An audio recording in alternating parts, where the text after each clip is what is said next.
Continuing on with Al-Wajibat. This is lesson 4, which we touching on the subject of why do we have to study Aqeedah, right? So before I start that, I want to run off a couple of little facts. So so in Islam, we have 5 pillars, right? So when it's saying why do we study Aqeedah, right? So in our 5 pillars in Islam, of course you got the Shahada, right? So the Rasul, most reports say that he was in Mecca the first 13 years of Islam, right? And then others say 10 years in Medina. So for the first 13 years, if you go and look and do the research, when was the Salah commanded? When was Zakat commanded? When was fasting commanded? And when was Hajj commanded? We'll leave the Shahada up in the air for a little bit. Or we can say, when was the Shahada commanded? So, first day, Rasul was commanded to be the prophet. Was Salah commanded? Zakat? Was these 5 pillars when he went to go find people and tell them and they accepted Islam? Did they take Shahada? So, like Khadija, Abu Bakr, did they take Shahada? Did they start praying Salat the very next day or that day? So, this is why we study Aqeedah. So, Salah wasn't commanded till, they say, around 16 months, about a good year and a half before Hijrah. About a good year and a half before Hijrah. So, there was no Salah like the first 11 and a half years of Islam. Zakat was taught 2 years, not taught. Zakat came in around 2 years after Hijrah. So that's about 15 years before Zakat became mandatory. So then you have fasting. Fasting for Ramadan was commanded also 2 years after Hijrah. First 15 years of Ramadan, first 15 years of Islam, no fasting for Ramadan. So close to 12 years, 11 and a half years, no Salat. 15 years, no Zakat. 15 years, no fasting for Ramadan. And then you have Hajj, which Hajj came in 9 years after Hijrah. So you take 13 and 9. So 13 and 9, that's like 22 years. So there was no Hajj until 9 years after Hijrah. And they say Rasulullah was in Medina for 10 years. So 9 years, no Hajj.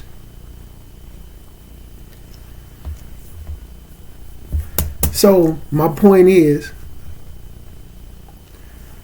you take away Salah, you take away Zakah, you take away Siyam, fasting, and then you take away Hajj, the 5 pillars of Islam. What was the Rasul Allah sallallahu alayhi wa sallam teach?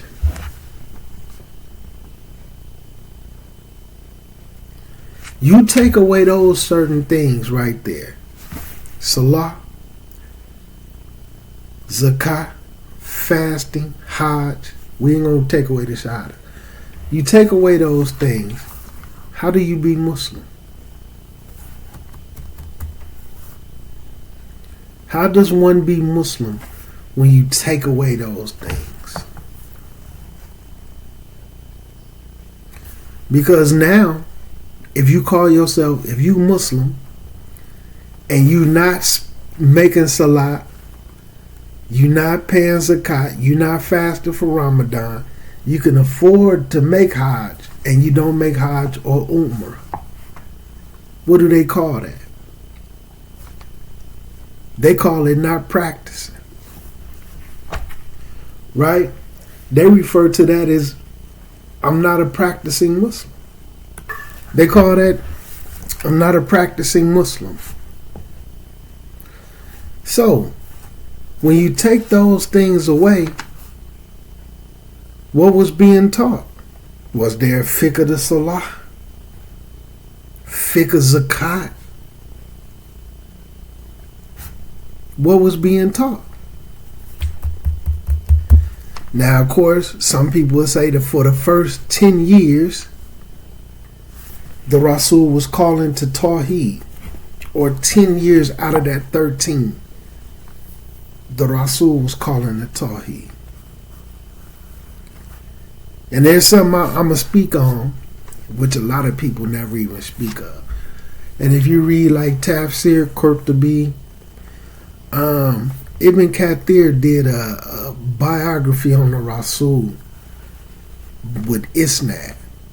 So for the first 3 years, according to some sources, the first 3 years there was no Quran. The first 3 years of the Rasul's prophethood. Imagine that. A lot of people never even heard that before. So, for the first 3 years, there was no Quran.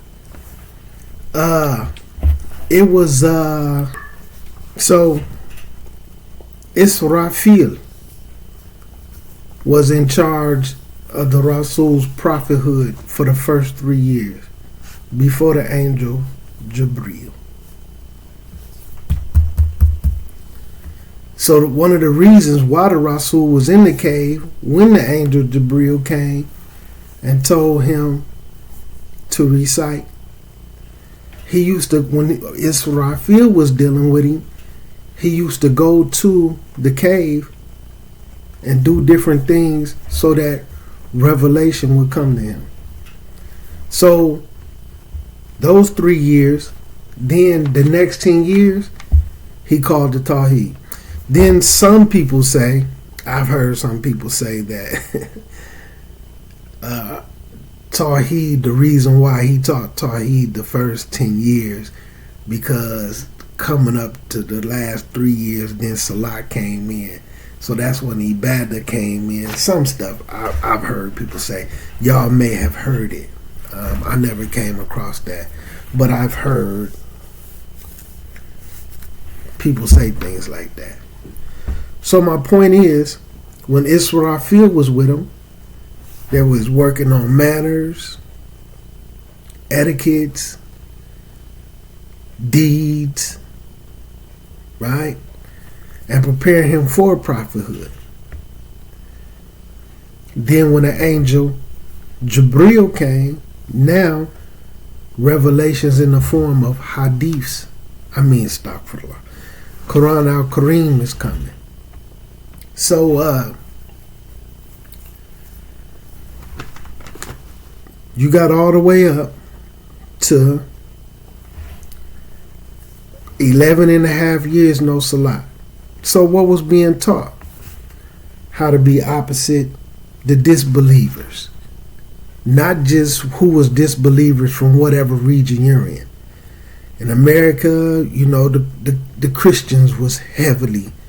So, he was learning to be the opposite of all that. The Jews, the Christians, the Sabians, all your different things, fire worshipers. You had different type of monks. I don't know if they was calling themselves Buddhist monks at the time, but you had different monks.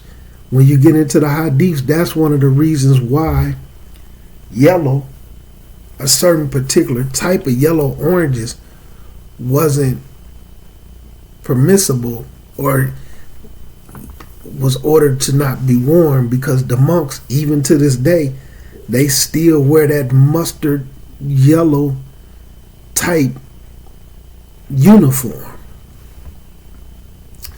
So to be opposite of them, so to be opposite of the disbelievers, all of this is from Aqeedah. Tawheed is one of the first pillars. You see what I'm saying? So Tawheed is one of the first pillars. So what also was being taught, the Jews taught this, the Christians taught this, or the Jews taught this and then the Christians taught this, because their books have been changed. And then Allah showed, Jews say this, Christians say this. This is what I really revealed. They changed part of the book. So these things was being taught. How to be the opposite of disbelievers. All of this is Aqeedah. How to have good manners. How to have etiquettes in Islam. And of course, what's the correct beliefs about Allah and how to worship Allah. A lot of asima wa sifat. The proper and correct beliefs about the angels, right? What was really going on with his books, what was still here, what was revealed. Aqeedah. So this is why we study Aqeedah. And Aqeedah is very important, and this is what the Rasul taught, because our Islam has been boiled down to, I know how to pray, I'm good. I know how to fast, I'm good. Do you know how to be Muslim? Right? Unfortunately, you have brothers, you have sisters who speak on marriage. What's the first thing they say? Both of them. My rights, my rights, my rights. But he might have some Muslim companions that he may see every day, might work with them, might live next door to him, interact with him at the masjid if he praying in the masjid, but he don't get them their rights other than assalamu alaikum wa alaikum assalam. Sister might have some Muslim sisters and don't give them their rights unless it's a real close companion, a family member, but they don't give them their rights. But then when they start talking about marriage, my rights, my rights, my rights, my rights. This isn't from Aqeedah. So when there's a hadith where they was referring to the person who gives the salams first get the biggest reward. Right? So it even go on throughout some of the athar and narrations that some of the companions wouldn't even salam the other companion because they was waiting for this companion to salam them first so that they could get the biggest reward. Why we don't apply that with rights? Instead of me sitting around waiting for you to give me some rights, trying to figure out how can I get some rights, why don't you get the other person their rights first so you can get the biggest reward? Or we'll just say so that you could get your reward first. Apply that same thing with the salams. I want to be the first salam to get that reward. Be the first to give another Muslim their rights, other than just a salam alaikum. You see what I'm saying? Why not want to be the first Muslim to give some zakat or some sadaqah to another Muslim? Instead of you one of the Muslims that do for me, I'm going to do for you. So when we going into these marriages with these exact same things, like this like, even just to touch on it, like right now, you have some Muslims who met. Right now they don't live in the same city. But this man comes home every night, no cooked food, no meals, no cooked food, no meals, no one to share his bed. Whatever females feel like they supposed to do for their husband. You know, even now it's like, I really don't have to cook or do any house chores because the Rasul helped his servants do chores. So, you know what I'm saying? But he gets none of this. And then she does none of this for him. But she's going to say,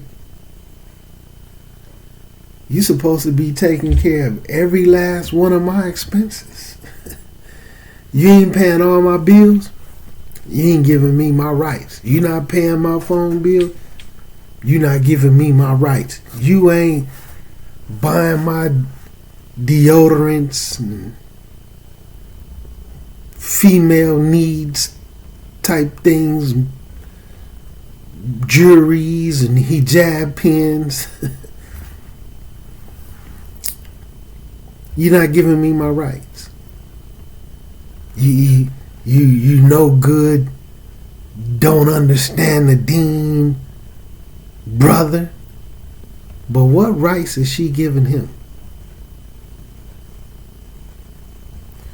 What rights is she even considering giving him? It don't even cross her mind. This brother ain't getting not now right from me ever.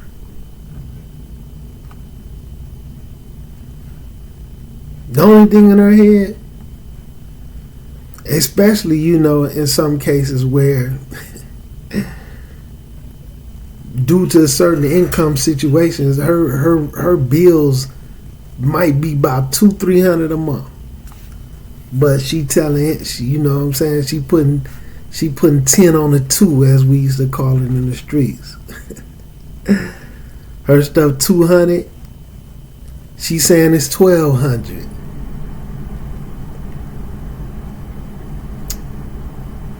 Right? I'm gonna spend $2 to pay my bills. I'm gonna throw $500 in the safe. Then I'm gonna blow another $5.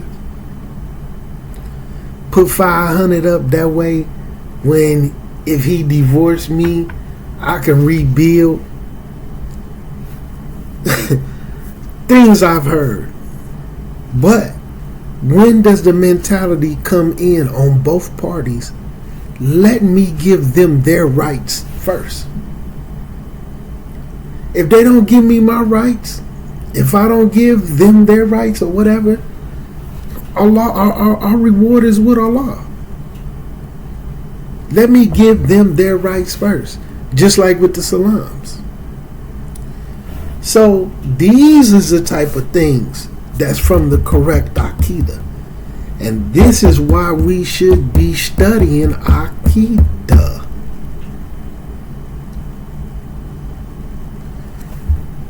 Aqeedah was what was being taught. It was taught the whole entire deen. But for about the first 11 and a half years, and when I say Aqeedah, that's manners, character, how to deal with your neighbors, right? Your neighbors have rights over you. How to deal with individuals that's being rude to you. How to even deal with the kuffar. Whether they hate you or love you. How you supposed to deal and interact with the kuffar. All of this is from the correct Aqeedah.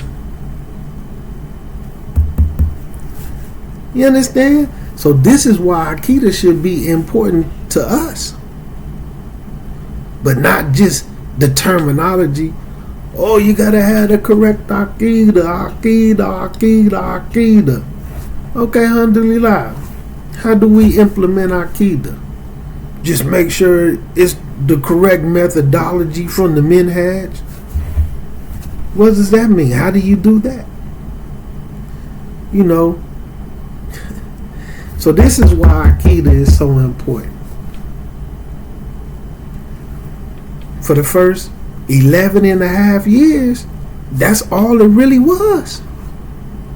The ibadah aspects, the Salah, the zakat, the mandatory zakat.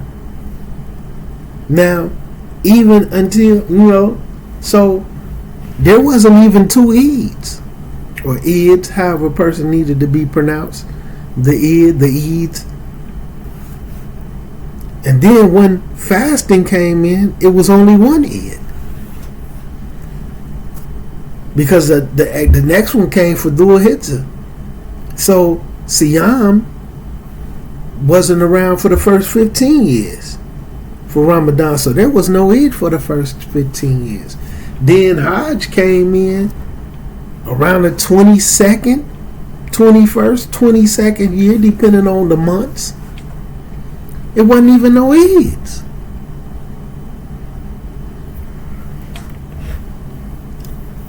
When did the khutbahs, the Friday sermons come into play? Was the masjid mandatory? It wasn't even 5 salats. Was there a Jumu'ah prayer?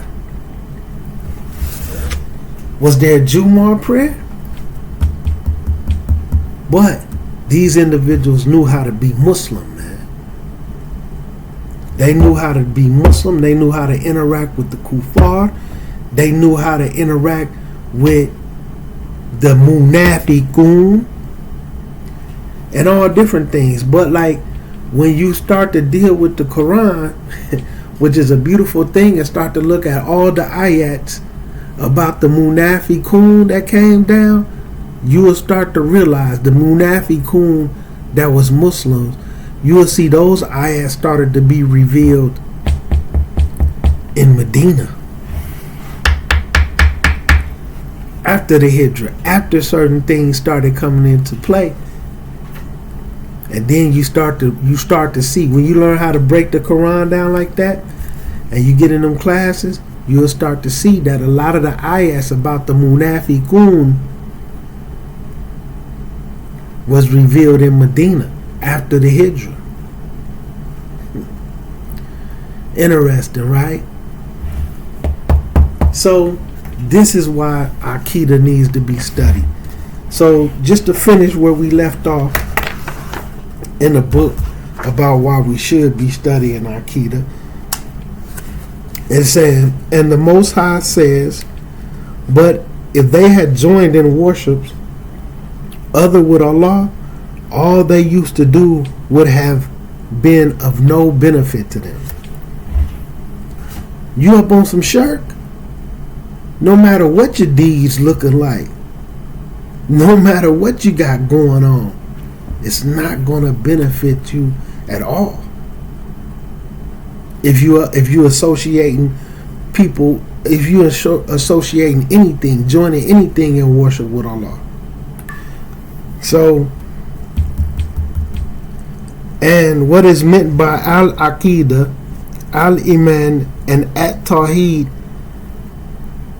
and what is meant by al-Aqeedah, al-Iman, and at-Tawheed is the same thing as all of them are actions of the heart.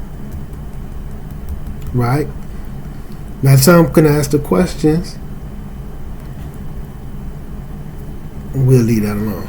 An al-Iman is increased by connecting along with that. That is to say, is formed as a belief in the heart.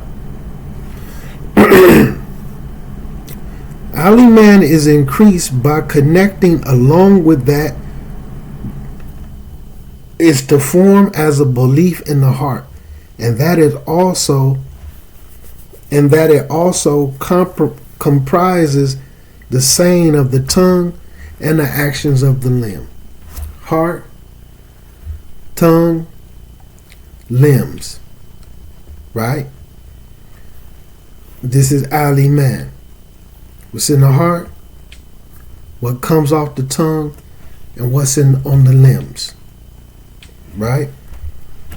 You got to put in that work. It's more than just what you believe. Like, because a lot of people say Iman is what? Some are translated to belief. Some are translated to faith. Trying to tie in with the Christians or whatever. Right? But heart, tongue, limbs. So it's more than just a belief. Got to be in your heart. It got to be on your speech. And it got to be in your actions, man. So all of the matters of al-Aqeedah and its positions are undoubtedly from that which must be understood and that which the people must concern themselves with in every time and place. Acting upon them never ends until the hour comes. This talking about the matters of Aqeedah. Acting up on the correct Aqeedah never ends until the hour comes. This ain't even saying until you pass away. It ain't saying until you leave this worldly life, this dunya, and end up in the barzakh. It's saying until the hour comes. Why is that though? You got to be able to answer the questions in the grave. Hopefully you done did some deeds, some sadaqah jaririya and different things that'll help benefit you while you're in the grave, the barzakh. So, acting up on them never ends until the hour comes. The one who says that the matters of Aqeedah and that which it encompasses end at a certain time, he does not fall outside of one of two cases. He falls into one of those two categories. Either he is ignorant and do not understand the position of al-Aqeedah and its importance, or he has a deficiency in his Aqeedah and he wants to cover this deficiency so that it won't be uncovered. He trying to hide what's really to him because he know he deficient. He wants to cover. Either he has a deficiency in his Aqeedah and he wants to cover this deficiency so that it won't be uncovered. That's a lightweight, beautiful way of saying possibly has some hypocrisy in his Aqeedah. Because he's trying to cover up. She's showing one thing by trying to cover up another. So again, ask yourself those questions.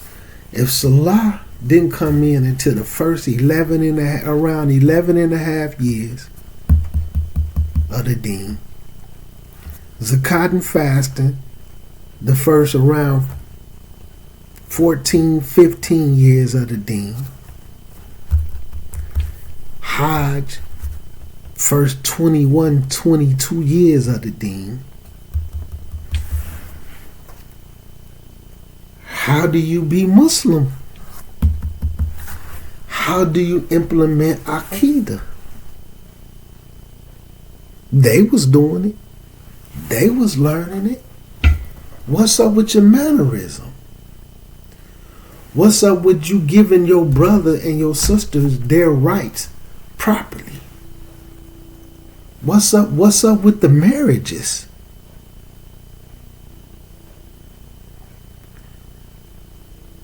Huh? The rules and the regulations on how to get married, how to get divorced.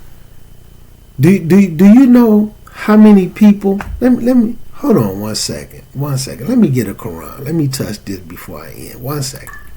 So, Surah 65, Talaq, divorce.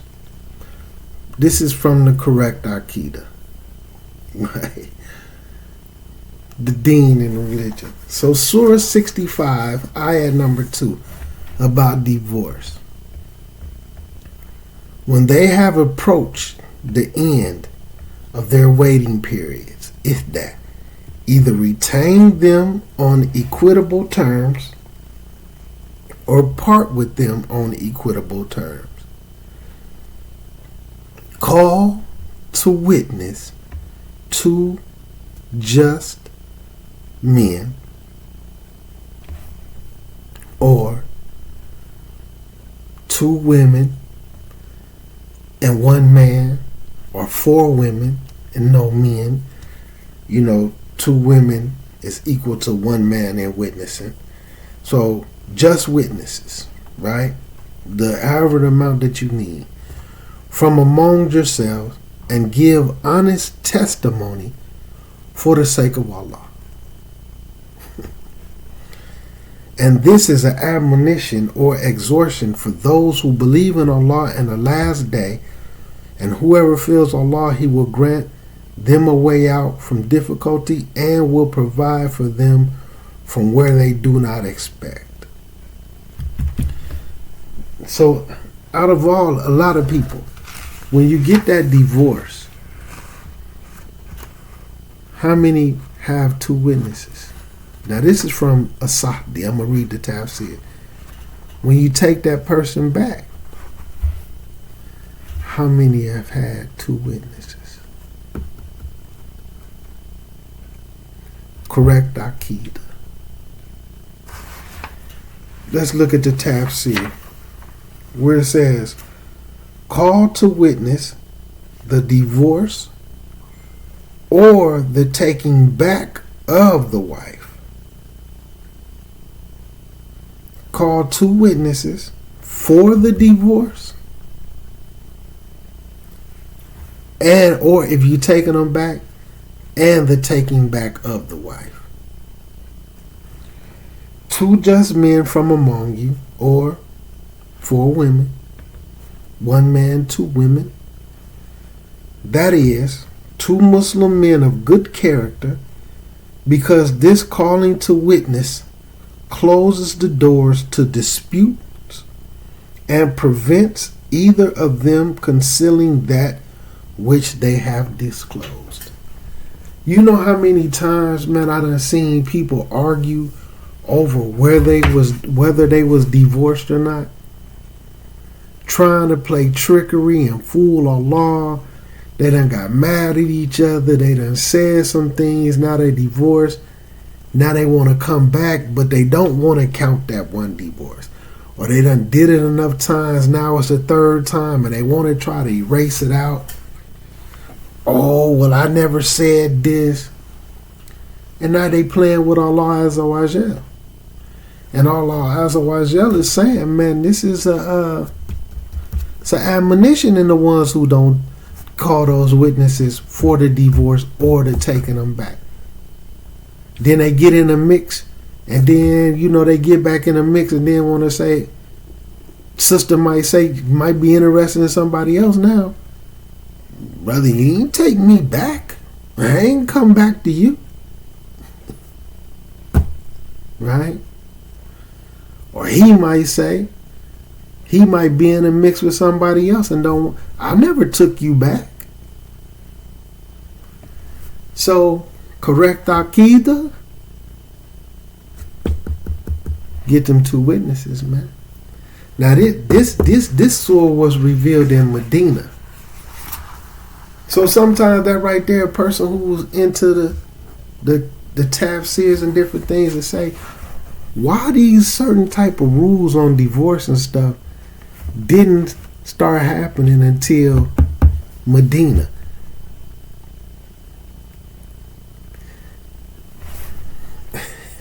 Surah Talaq was revealed in Medina.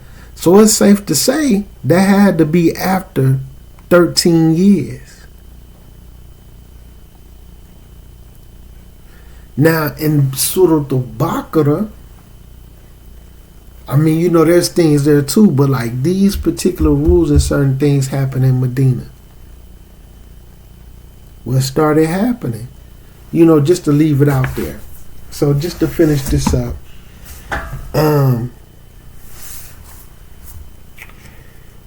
So you don't want to be having those deficiencies in your Aqeedah. like the one who says abstain from speaking about matters of Tawheed al-Uluhiyya, which is Tawheed of worship, because this causes a difference between the Muslims.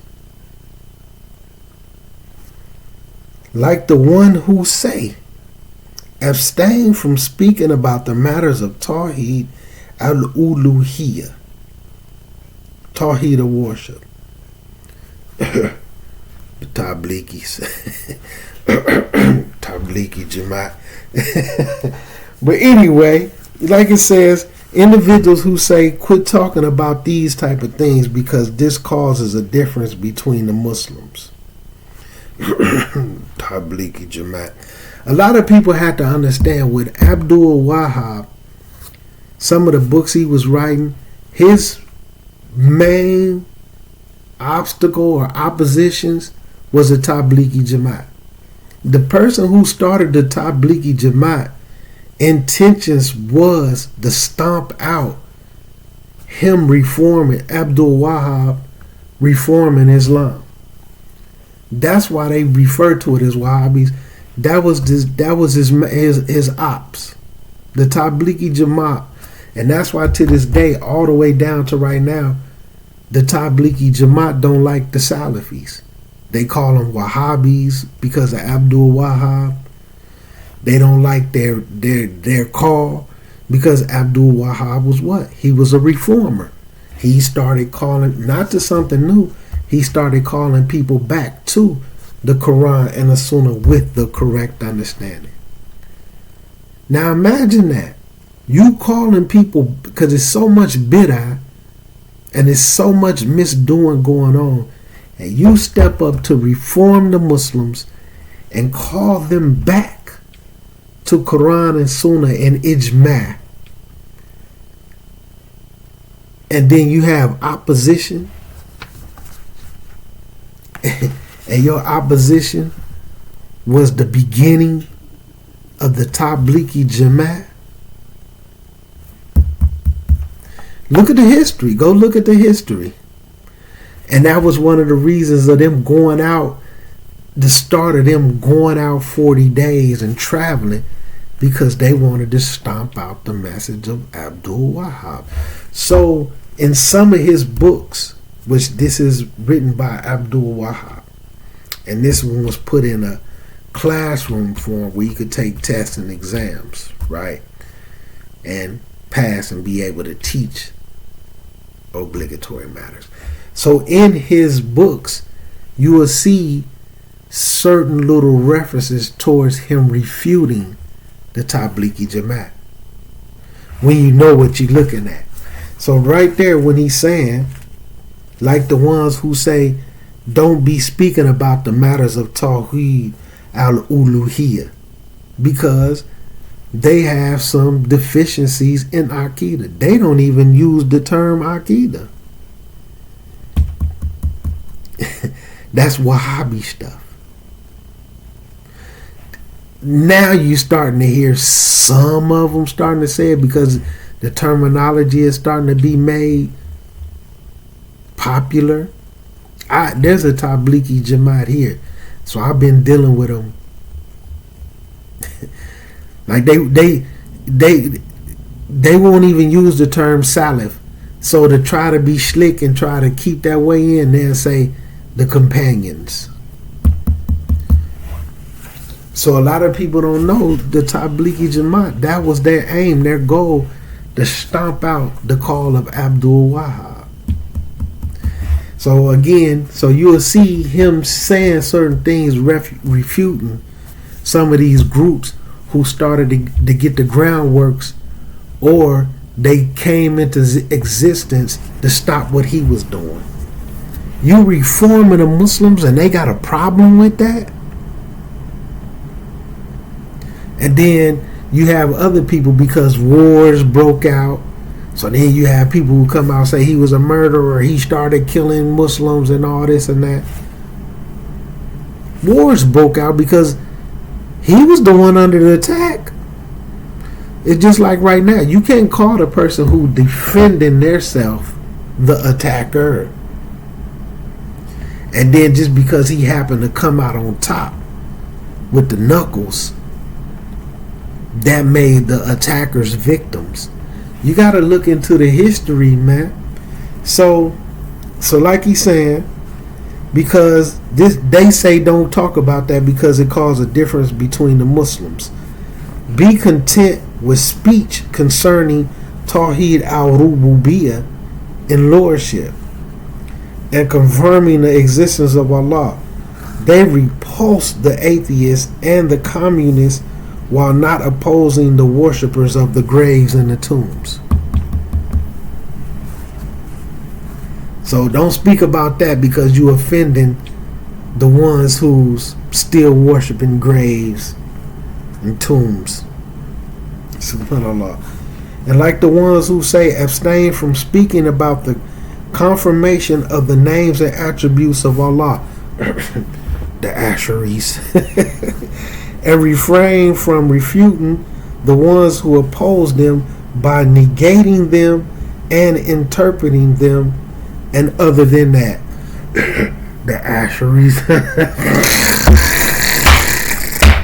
Alright, let me quit. All of this speech is false, and it is necessary to expose its falsehood and clarify its significance and uncover its false content and that which it implies about the evil of the ideology and the messenger. May Allah praise and salutations be upon him. Come to the people with the clear explanation of Al-Aqeedah, right? And clear explanation of that which corrupts it. SubhanAllah, I think. Before everything, and many of the verses of the Quran and its chapters are concerned with clarifying this matter and the obligation of clarifying it for the people. So do they want from us that we leave the Quran and that is with it explaining our Aqeedah? So do they want from us that we leave the Quran and that which it explains Al-Aqeedah?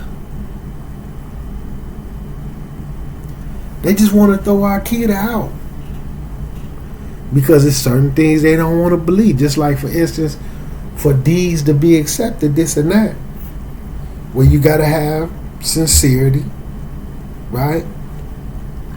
You got to have the correct intentions, and it got to be done in accordance with the Quran and Sunnah. Guess what they say? In order for a deed to be accepted, all you need is the correct intentions. Sincerity don't matter. Being in accordance with the Quran and Sunnah don't matter. With some of the Tablighis, this and that. This is not me assuming. And then the intentions have to be Like, real talk. You could say something like that. And I'm not going to say this every Tabliki, but the ones I've encountered and the ones who learned from them that got this stuff in their Aqeedah and don't know it's Aqeedah in their belief system, they can sit down and say, Asr is finna come in 40 minutes.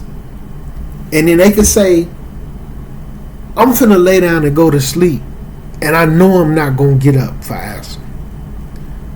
But before I go to sleep, if I sit right here on the couch and say, my intentions is to wake up for Asr and then pray 4 rakats of Asr at the masjid in congregation, and then they lay down and go to sleep with the intentions on not getting up. But if they say that, then they feel like they get the reward because they had intentions to do the deed because they said it out of their mouth with absolutely no sincerity. For one, it take you 20-30 minutes to get to the masjid. It's 40 minutes right now. You're not even finna get ready. So you gonna say you have sincere intentions to go to the masjid and pray in congregation? No. You don't have sincere intentions. But if you say it out of your mouth, then you still get the reward for it. But the intentions is really, I'm finna lay down and go to sleep and just utter something out of my mouth so I can still get the reward for Salah. That's what your intentions is. That's where the sincerity in your heart is. And I'm telling y'all from real scenarios and things I've heard. This is stuff I heard people say out the example that I gave is exactly what they said out of their mouth for said prayers. So you don't have to have sincerity and it being in accordance with the Quran and Sunnah for a deed to be accepted. You ain't even got to have true intentions. All you got to do is just say it out of your mouth. Okay? So this is refuting those type of individuals, and they want you to take out, imagine Abdul Wahab coming and saying, hey man, this stuff y'all doing not right. We finna take it back to Quran and Sunnah with the correct understanding on those issues that wasn't clear, that they had consensus on, ijma. What, y'all don't have no dalil for this stuff that y'all speaking, man. It's not in Quran, it's not in Sunnah, and it's not in the ijma from the companions, and it's not ijma from the Salaf wa Salih, and these is not issues that you can have a difference of opinion in. They wanted that man off here because he was exposing them. They wanted him gone.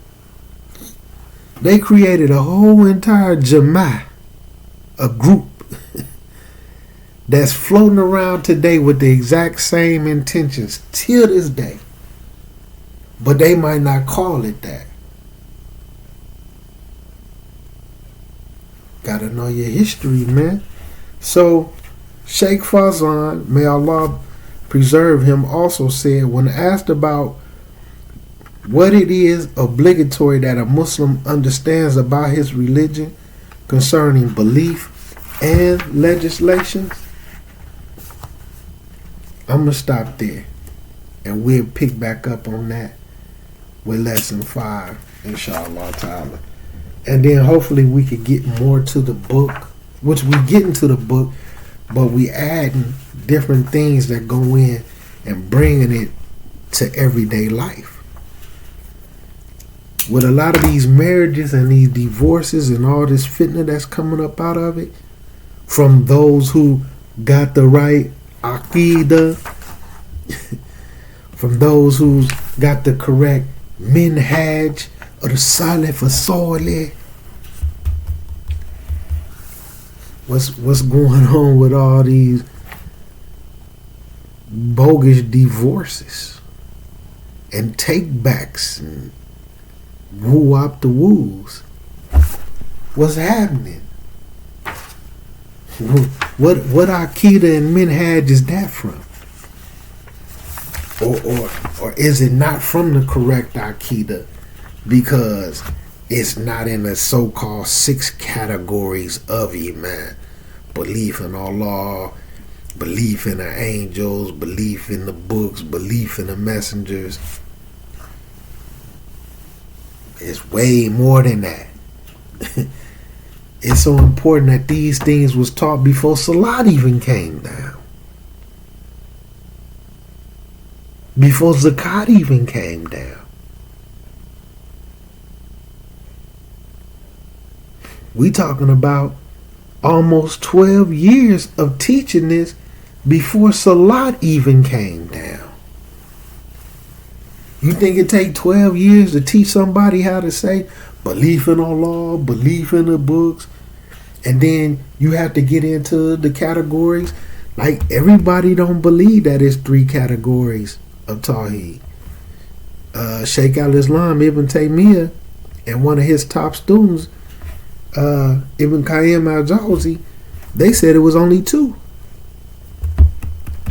You got some scholars that say it's 4 because they add the existence of Allah to the 3, to the uluhiyya, the rububiyyah, and the asima wa sifat.